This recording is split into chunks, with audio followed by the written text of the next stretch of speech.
Mary Beth Cameron here. I'm with the Goodnight Law Firm. I'm also a family facilitator in Texas. I'm going to give you guys some tips on how to help someone if they are in what you think might be a domestic violence situation.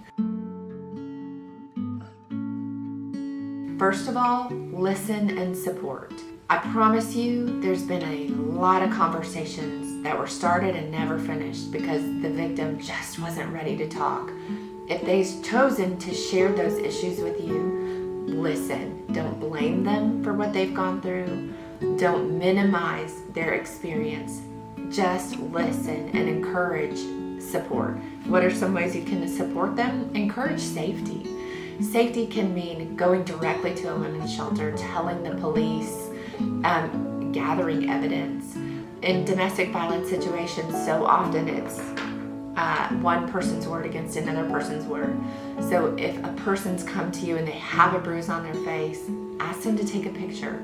If they have a picture but they want to delete it, tell them to send it to you first. It's well known in our culture that many people endure domestic violence for a long time before they get help. When they get help, they're going to need those pictures from 5-10 years ago, and you can be there to support them in that way.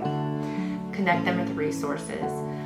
One of the biggest problems in domestic violence is that usually a very aggressive abuser will isolate the victim. They will discourage them from their family. They will discourage them from friends, from even getting out into the workplace.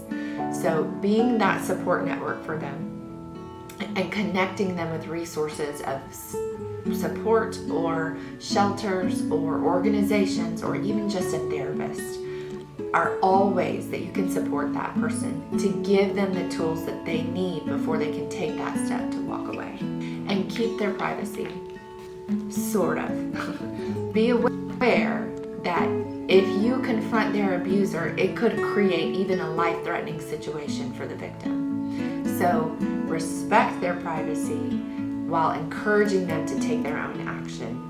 When they take their own action, it pivots the trajectory of their life and they'll make so much more progress than if you just try to do it for them. So encourage them to embrace their life, encourage them to take their own safety into their own hands.